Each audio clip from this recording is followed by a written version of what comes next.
সিজদায় লুটিয়ে পড়ে বিশ্বনবী এই দোয়াটা পড়তেন। আজকে থেকে পড়বেন সিজদায়। বিশ্বনবী সাহাবাদের বললেন, ও সাহাবারা শোনো, আল্লাহর জান্নাতে কেউ কোনোদিন প্রবেশ করতে পারবে না তার রহমত ছাড়া। সাহাবারা বললেন, ইয়া রাসূলুল্লাহ, আপনিও না? আপনিও কি আল্লাহর রহমত ছাড়া প্রবেশ করতে পারবেন না? বিশ্বনবী বললেন, না, আমিও না। আমি বিশ্বনবীও আল্লাহর জান্নাতে আল্লাহর রহমত ছাড়া ঢুকতে পারবে না, তবে কিয়ামতের দিন আল্লাহর রহমত আমার চারদিকে বেষ্টনী দিয়ে থাকবে। আল্লাহ বলছেন, আমি হচ্ছি আল মালিক। আমি কি? মানে সম্রাট। আল মালিক মানে হচ্ছে দ্য কিং অফ কিংস। সব রাজার বড় রাজা, মহারাজা।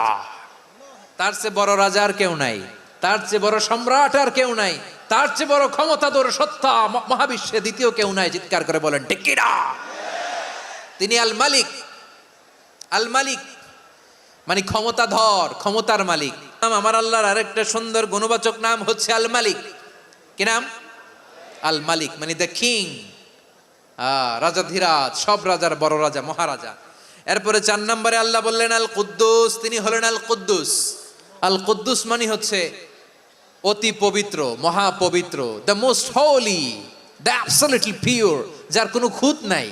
আল্লাহর কোনো খুঁত আছে? তিনি মহাপবিত্র। আল্লাহর পবিত্রতা যখন আমরা বর্ণনা করি, আল্লাহ খুশি হয়ে যান, কারণ তার সত্তার একটা বৈশিষ্ট্য হচ্ছে তিনি আল কুদ্দুস। বারোয়াখালীবাসী আল্লাহর নামটা একটু জপেন না, বলেন আল কুদ্দুস। সবাই আওয়াজ করে আল কুদ্দুস। অতি পবিত্র, তার মধ্যে কোনো অপবিত্রতার ছিটে ফোঁটা নাই।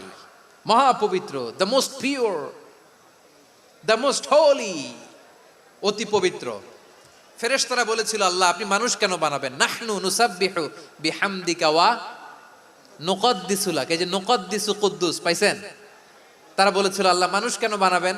মারামারি করবে, আমরাই তো ভালো, আমরাই আপনার মহিমা বর্ণনা করি, আমরাই আপনার পবিত্রতা বর্ণনা করি। নুকদ্দিসু লাক তার মানে আল কুদ্দুস।